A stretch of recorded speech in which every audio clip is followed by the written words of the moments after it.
Hello students, এই ভিডিওতে আমি অপশনাল পেপার যেটা থাকে থার্ড সেমের লাইফ সায়েন্স, যে এলডি করতে হয় আমাদের 60টা এলডি জমা দিতে হয় স্কুল ইন্টার্নশিপের, যে স্কুলে আমরা ইন্টার্নশিপ করি সেই স্কুলের নাম দিয়ে সে 60টা এলডি আমি এক 10টা করে বা একটা করে আপলোড করব।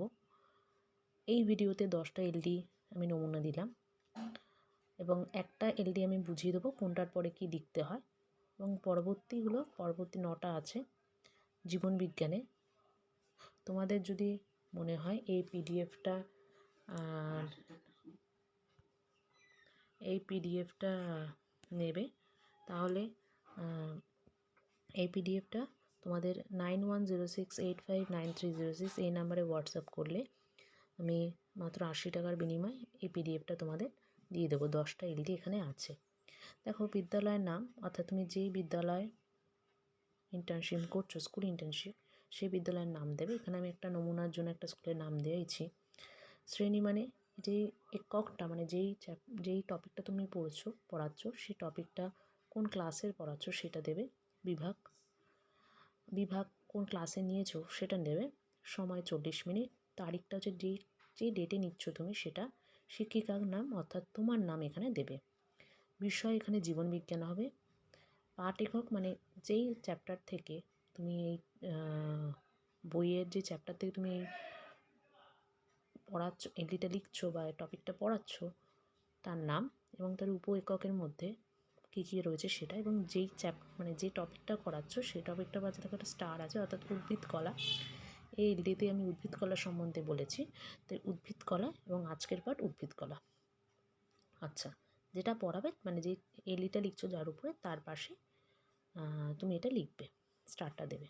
দেখো, প্রথম পেজে হবে পরের চেয়ে শিক্ষণের লক্ষ্য উদ্দেশ্য, প্রজ্ঞামূলক স্তর, শিক্ষার্থী আচরণের পরিবর্তন। মানে তুমি প্রথমে শুরুতেই তুমি কী প্রশ্ন করবে শিক্ষার্থীকে সেটা এখানে দিয়েছে। স্মরণ করার মধ্যে যেগুলো আছে সেগুলো, এবং সেটা কী ধরনের স্মরণ, তথ্যগত স্মরণ না অন্য কিছু ধারণাগত স্মরণ, না যেগুলো পড়ছো সেগুলো তুমি এখানে দেবে। অনুধাবন করা সেটাও একই, প্রয়োগ করা সেটাও একই। তার পরবর্তী দেখো বিশ্লেষণ করা, ভাজক কলার বৈশিষ্ট্য বিশ্লেষণ করতে পারবে, এটা হচ্ছে ধারণাগত বিশ্লেষণ। এইভাবে মানে যে প্রশ্নটা তুমি করছো সেই প্রশ্নটা বিশ্লেষণের কার ভাগের মধ্যে পড়ছে সেটা তোমাকে দেখতে হবে। আচ্ছা, মূল্যায়ন করা, সৃজন করা, অর্থাৎ 6টা তোমাকে এখানে শিক্ষণ কৌশলে যে প্রজ্ঞামূলক স্তর, এই শিক্ষণের যে লক্ষ্য উদ্দেশ্য তার মধ্যে যে প্রজ্ঞামূলক স্তর, 6টা প্রজ্ঞামূলক স্তর আমাদের আছে। আচ্ছা, পরবর্তীতে দেখো পাঠের প্রেক্ষিতে শিক্ষার্থীর বিশ্লেষণ, মানে কথাটা হবে মানে তুমি লিখতে পারো পাঠের পরিপ্রেক্ষিতে শিক্ষার্থীর বিশ্লেষণ। এখানে তুমি কী প্রশ্ন করছো, মানে মানে প্রারম্ভিক আচরণ সুনিশ্চিত করার জন্য কী প্রশ্ন তুমি করছো সেটা তুমি এখানে দেবে। 4-5টা প্রশ্ন দিতে পারো। আচ্ছা, তারপরের পেজে তুমি করবে শিক্ষণ সহায়ক উপকরণের প্রস্তুতি নির্বাচন, মানে এই চ্যাপ্টারটা পড়ানোর জন্য তুমি কী ইউজ করছো সেটা এখানে দিতে হবে। আচ্ছা, তার পরবর্তী পেজে সাধারণ কৃষ্ণফলকের ব্যাপার, এটা তুমি বোর্ডে কী ড্র করে বোঝানোর চেষ্টা করছো শিক্ষার্থীদের, ছাত্রদের, সেটা তুমি এখানে দেবে। আচ্ছা, তার পরবর্তী শিক্ষণ কৌশল, মানে তুমি যে টপিকটা পড়াচ্ছ, ধরো উদ্ভিদ কলার প্রকারভেদ পড়ছো, সেই উদ্ভিদ কলা কটি ভাগ এবং কীভাবে বোঝাচ্ছ ব্ল্যাকবোর্ডে সেটা তুমি এখানে দিতে হবে তোমাকে। আচ্ছা, তাই দিয়েছি, দেখে নাও ভাজক কলা যেরকম। দেখো, তারপর যে মূল্যায়নের নকশা, তুমি লাস্টে যখন তোমার টপিকটা পড়ানো হয়ে গেল সেই লাস্টে কতগুলো তুমি ঠিকঠাক পড়াতে পেরেছো কি না তার জন্য শিক্ষার্থীদের কিছু প্রশ্ন তুমি দেবে, সেইগুলো হচ্ছে এটা।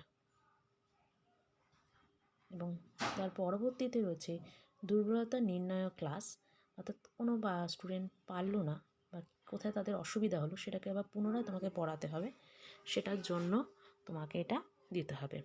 আচ্ছা, এইবার দেখো, তুমি প্রত্যেকটা টপিক একটা পেজে দুটো করে তুমি তোমাদের ধরে লিখতে পারো বা একটা করে আলাদা পেজেও লিখতে পারো।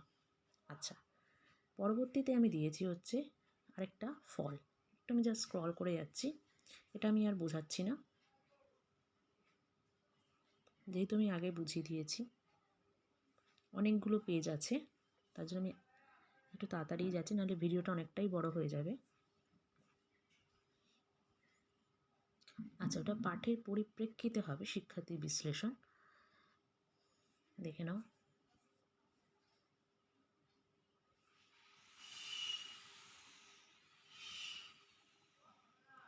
যেখানে সাধারণ কৃষ্ণ ফলকে এখানে কিন্তু ব্ল্যাক আর্ট চার্ট পেপার দিয়ে দিলে বেশি ভালো হয়, কারণ আমাদের ব্ল্যাক বোর্ডটা তো ব্ল্যাক কালারের হবে, মানে আমাদের ব্ল্যাক বোর্ডটাকে যাতে আমি কীভাবে বোঝাচ্ছি সেটা এরকম দিলে ভালো হয়।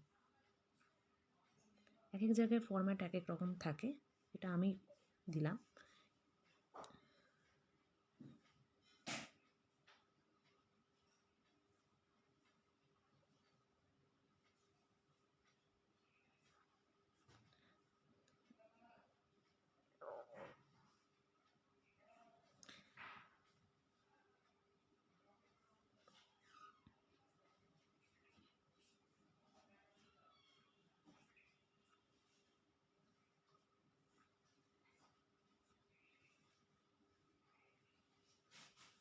আবার বলছি, তোমাদের যদি এই পিডিএফটা লাগে তাহলে 9106859306 এই নাম্বারে হোয়াটসঅ্যাপ করতে পারো।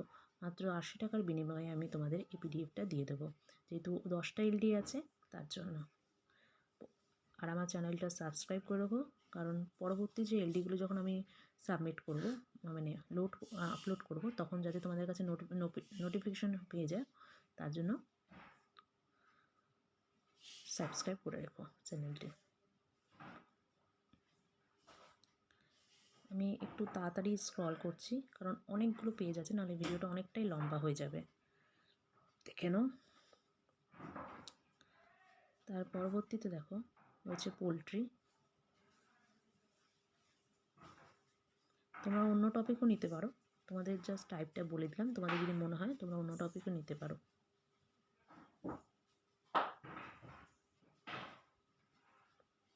প্রজ্ঞাপনক স্তর কিন্তু 6টা, সেই 6টা স্তরে কিন্তু অন্তত মিনিমাম 2টো প্রশ্ন দিতে পারো। সৃজন করাতে একটা হলেও অসুবিধা নেই, কিন্তু বাকিগুলোতে 2টো দিলে ভালো হয়।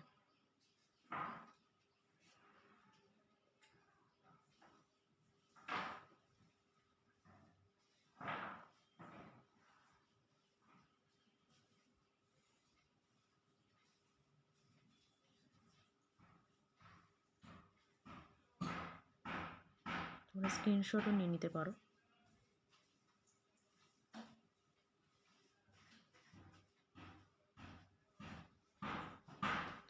তার পরবর্তী যে চোখ, যেখানে একটু হেজি আমি বলে দিচ্ছি, মাধবপুর প্রহ্লাদ স্মৃতি বিদ্যাপীঠ একটা নাম দেবে, যে স্কুলের নাম। তারপরে দেখো উপেক্ষক হচ্ছে উপযোজন, প্রতিবর্ত চোখ।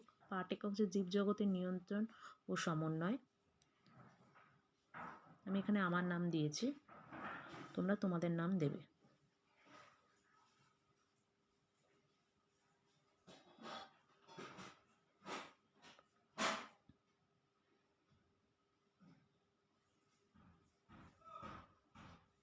আবার বলছি, যেগুলো যেগুলো রয়েছে টপিক, সেগুলো তোমরা এক একটা পেজে এক একটা লিখলে বেশি ভালো হয়। এটা চোখটা এঁকে দেবে।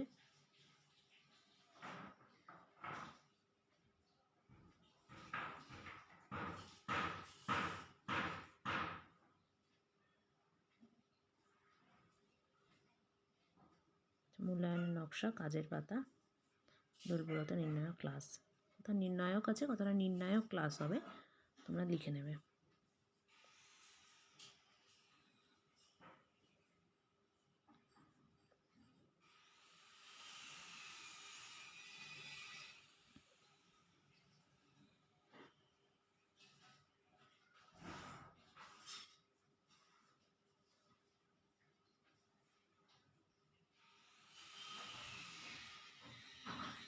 অণুজীবের বৈচিত্র্য। হ্যাঁ, বাকি যেগুলো আছে যত তাড়াতাড়ি সম্ভব আমি দিয়ে দেওয়া শুরু করবো, 10টা 10টা করে।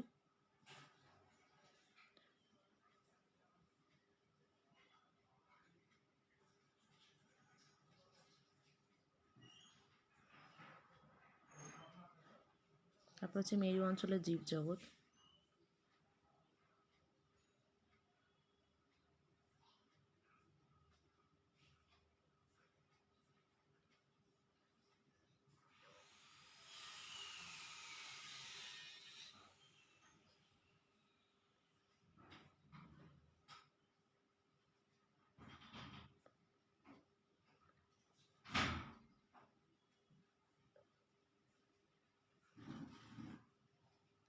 মেরু অঞ্চল পৃথিবীর উত্তর দক্ষিণ মেরুকে ঘিরে যে ভৌগোলিক অঞ্চল অবস্থান করে তাই হলো মেরু অঞ্চল। মেরু অঞ্চলকে দুই ভাগে ভাগ করা যায়, সুমেরু ও কুমেরু। উক্ত বিষয়টি উপস্থাপনের ক্ষেত্রে শিক্ষিকা মহাশয় একটি পার্টিসিপেশন অ্যাপ্রোচ ও ডিসকাশন মেথড অনুসরণ করবে। একটু হেজি আছে বলে আমি একটু বলে দিলাম। সুমেরু জীবজগতের প্রধান বৈশিষ্ট্য দেখে নাও।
আচ্ছা, অঙ্গজ বংশবিস্তার যে জনন প্রক্রিয়ায় জীবদেহের কোনো অঙ্গ বা অঙ্গাংশ জনিত জীবদেহ থেকে বিচ্ছিন্ন হয়ে অপত্য জীব সৃষ্টি করে তাকে বলা হয় অঙ্গজ জনন।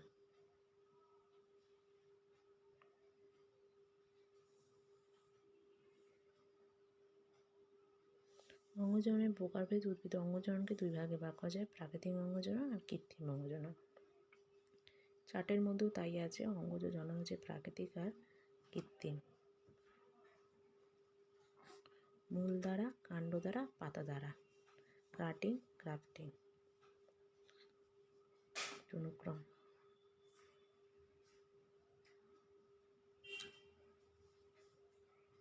তারপরে মূল্যায়নের নকশা, তথ্যগত স্মরণ, তথ্যগত স্মরণ, তথ্যগত স্মরণ, সবই তথ্যগত স্মরণ আছে। লাস্টের শুরু ধারণাগত অনুধাবন।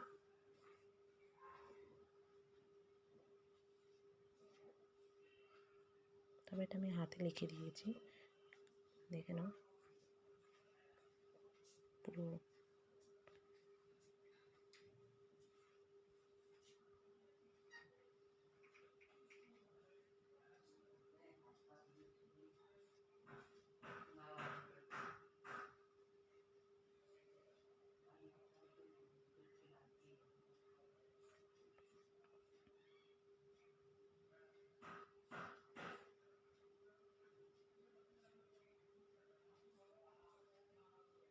আচ্ছা, এখানে কালো পেপার, কার্টেজ পেপার দিয়ে করিনি, তোমাদের আমি যেহেতু বুঝিয়ে দিয়েছি তার জন্য একটা বক্সের মতন করে দেখিয়ে যেগুলো লিখবে ব্ল্যাকবোর্ডে সেগুলো আমি এখানে দিয়েছি।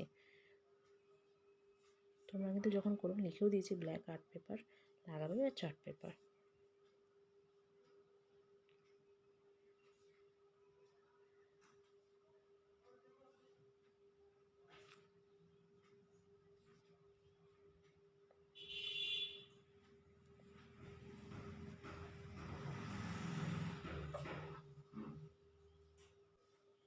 এখানেই শেষ। চ্যানেলটি ভিডিওটি যদি ভালো লাগে লাইক করো, শেয়ার করো আর চ্যানেলটি সাবস্ক্রাইব করো। ধন্যবাদ।